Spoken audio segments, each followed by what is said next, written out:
Professora, seja bem-vinda ao Auriverde Brasil. Desde já eu quero agradecer a disposição da senhora em conversar conosco. Quero agradecer por ter me atendido ontem à tarde, por ter conversado conosco ontem à tarde, porque eu acho que o principal objetivo disso tudo é a nossa luta ser gloriosa. E a gente precisa de bons e fortes unidos nessa batalha. Professora, bom dia, seja bem-vinda ao Auriverde Brasil. Professora. Muito obrigada mesmo, pessoal da Auriverde, tu, Pitoli, pode me chamar de tu, não me chama de senhora, não precisamos de formalidade. Eu me esqueci, viu, professor? Eu me esqueci que ontem eu já tinha pedido autorização, né, para chamá-la de você, me perdoe.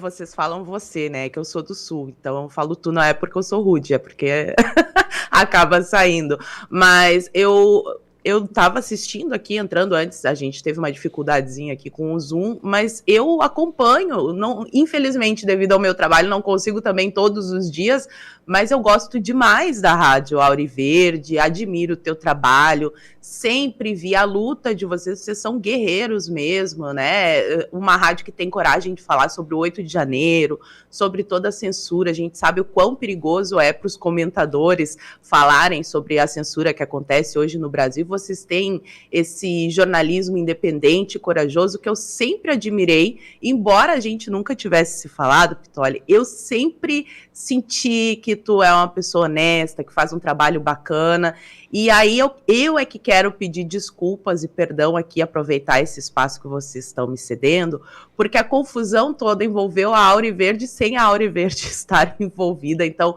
peço mil desculpas, porque quando chegou o recorte para mim, eu vi o teu rosto lá e para mim o teu rosto está automaticamente associado, eu achei que o programa tivesse sido transmitido na rádio, por isso que eu falei, né, olha, o Pitoli falou, inclusive no vídeo que eu posto, eu digo, né, o Pitoli provavelmente falou isso sem conhecer toda a história, sem saber o que está acontecendo, foi jogado ali na fogueira e deu uma opinião sem saber, mas eu gostaria de um espaço para responder, por isso que eu citei a rádio, então eu peço perdão, não foi aqui na rádio, mas de qualquer maneira, às vezes há males que vêm para bem, infelizmente, graças a essa treta, mas eu conheci vocês e estou aqui na Auriverde, estou muito feliz por estar num veículo tão corajoso quanto a Rádio Auriverde. Obrigada pelo espaço. Professora, a senhora ganha o meu respeito, viu? Cada vez mais, porque eu disse ontem, quando você... Olha, chamar de senhora de novo. Quando você...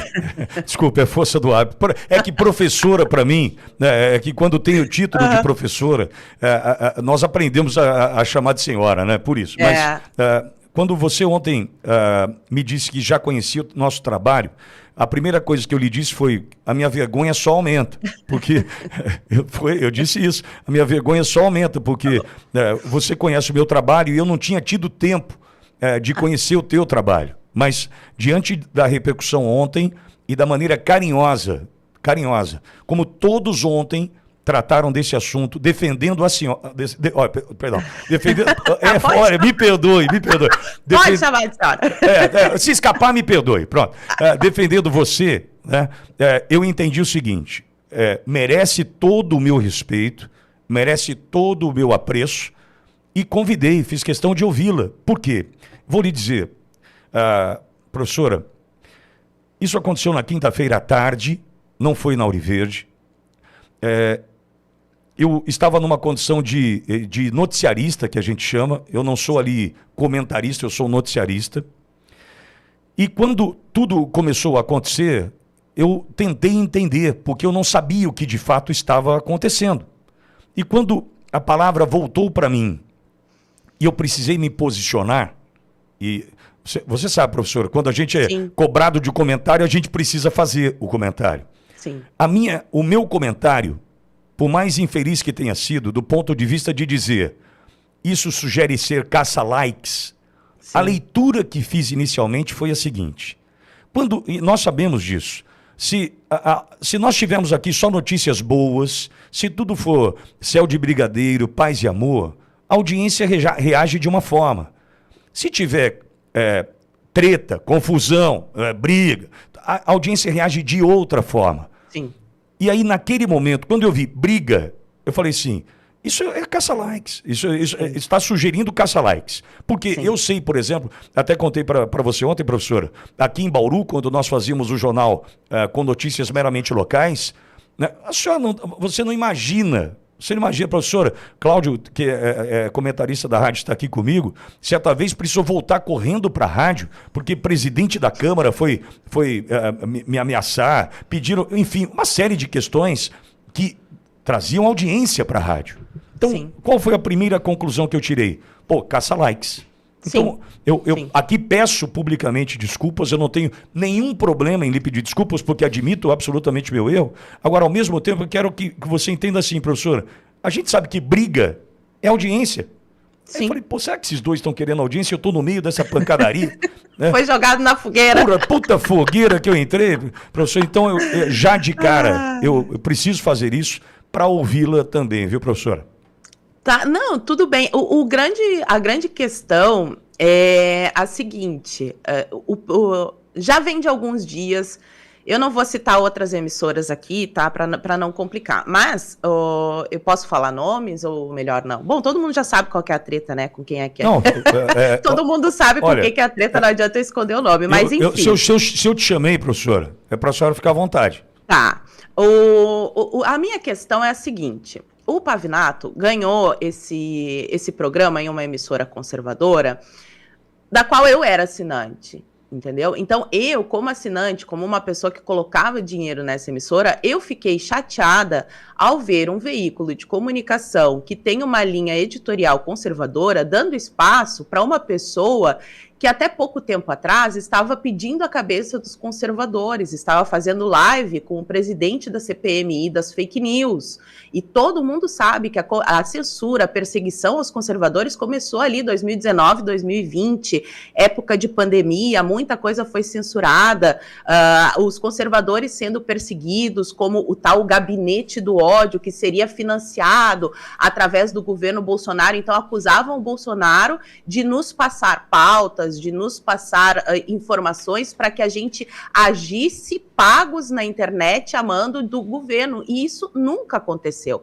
Essa é a matriz da censura, né? E o Pavinato, ele esteve envolvido diretamente, ele fez live com o presidente da CPMI das fake news, ele participou ativamente da CPI das fake news na Alesp, que aconteceu em São Paulo, e agora, de repente, ele aparece ocupando um espaço em uma emissora conservadora, e eu fiquei chateada e fiz algumas postagens, inclusive postagens dele chamando o pessoal que assistia o antigo Pingos nos Is, que é a formação antiga, né, Ana Paula Henkel, o Augusto, esse pessoal, chamando toda aquela audiência de gado na internet. E aí eu questionei, porque eu acho assim que as pessoas podem mudar, mas se a gente, por exemplo, estivesse numa guerra, aqui o município de Canoas contra o município de Bauru, eu estou guerreando contra o Pitoli, de repente eu apareço lá na trincheira do Pitoli e falo, olha, eu mudei de lado.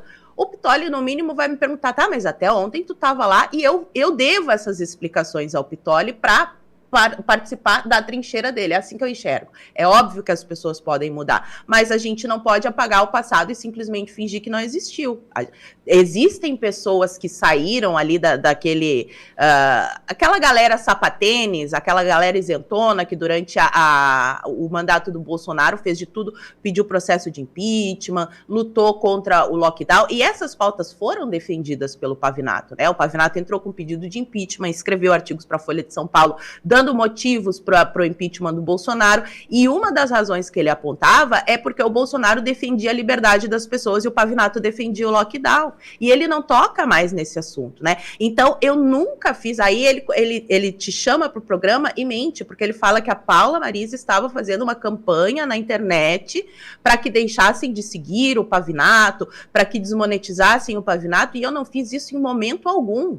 Em momento algum. Eu sou a favor da liberdade de expressão. Eu só fiquei chateada porque eu dava o meu dinheiro e eu não quero financiar o trabalho dele, porque até ontem ele estava na CPI das fake news, que fez busca e apreensão na casa de amigos meus. O Alan dos Santos teve que sair do país por causa dessa história da CPI. Muitas das coisas que foram investigadas, entre aspas, na CPI, hoje embasam o relatório do inquérito das fake news. Esse relatório que o Ayan fez, que estava dividindo ali a bancada com com o Pavinato, estava o Pavinato, o Luciano Ayan, o Ângelo Coronel, que é o presidente da CPMI das fake news, o deputado Nereu Crispim, que também entrou com um processo, que entregou dossiê meu para o STF, para ter essa perseguição com relação ao meu nome. Eu tive as minhas redes sociais derrubadas.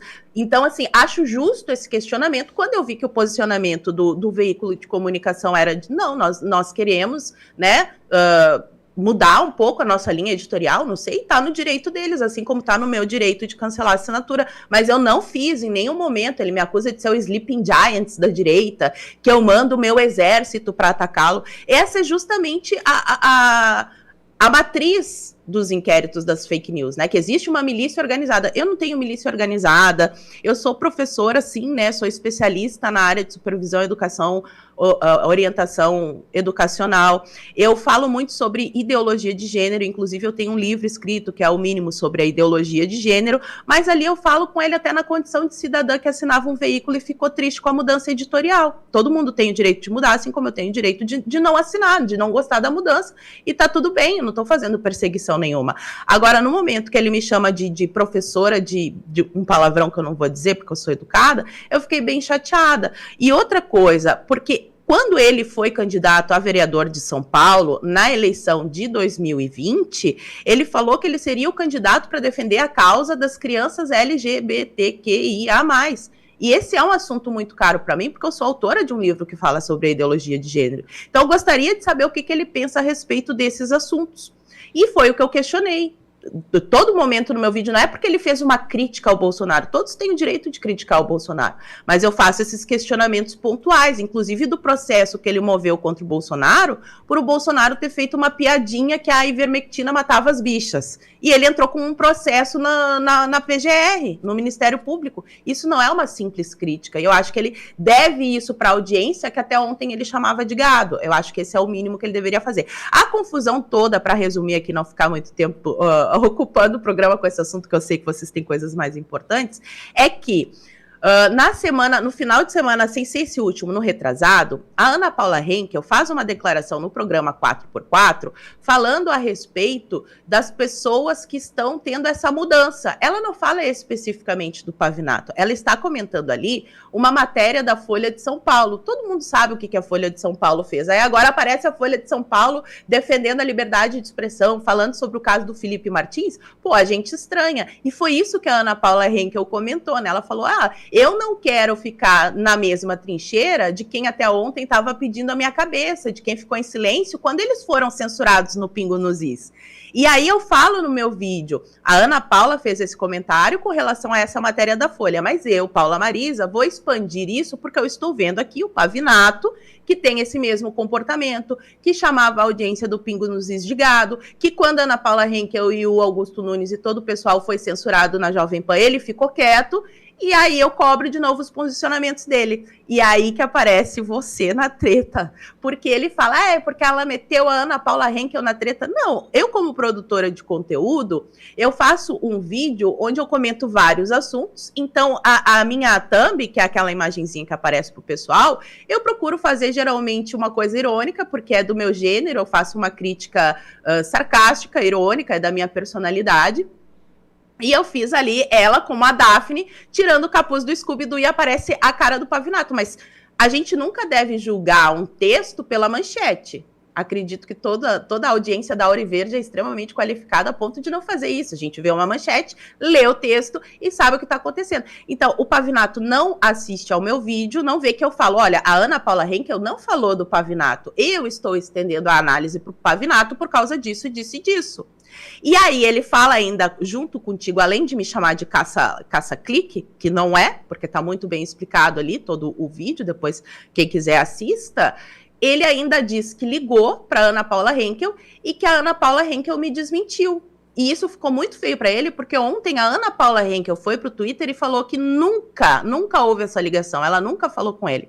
E ficou tão chato que ele acabou apagando o vídeo. Então, assim, a minha restrição com relação ao Pavinato é essa, e ele não toca nesse assunto. Ele fica ele cria espantalhos e bate no espantalho. Então, como ele falou assim, diga na minha cara, eu sou mulher o suficiente para falar na cara dele. Bastava ele me chamar para live e eu apontaria tudo isso que eu estou dizendo aqui para tua audiência, para ti, Pitoli, eu estaria dizendo para ele, porque eu acho que os meus questionamentos são pertinentes. Eu quero saber o que foi que mudou, por que a audiência do Pingos nos Is que assiste ele hoje, antes era gado e agora não é? Por que ele ficou quieto quando os colegas dele foram censurados da Jovem Pan? Por que ele defendeu o lockdown a ponto de dizer que as atitudes do Bolsonaro durante a pandemia justificariam um impeachment? Por que quando ele fez uma live com o presidente da CPMI das fake news, ele ficou calculando o que poderia ser o tempo de cadeia para as pessoas investigadas? Entre essas pessoas investigadas, eu estou. Bolsonaro, Carlos Bolsonaro, tem post dele dizendo que o Carlos Bolsonaro ia se ferrar com a CPMI das fake news. Ele acredita mesmo que as pessoas investigadas pela CPMI das fake news deveriam pegar encarnações de cadeia, como ele diz na live? E outra, eu queria saber com relação à pauta da criança trans, que ele disse defender quando ele foi candidato a vereador, e também eu gostaria de saber se ele continua sustentando que a piada de duplo sentido que o Bolsonaro fez durante uma entrevista, dizendo que a ivermectina matava bichas, se isso é objeto de um processo no Ministério Público. Veja, Pitoli, que eu estou questionando doutrina jurídica. Uma piada de duplo sentido enseja um advogado entrar com processo no Ministério Público? Ele continua sustentando isso? Ele ainda tem essa opinião?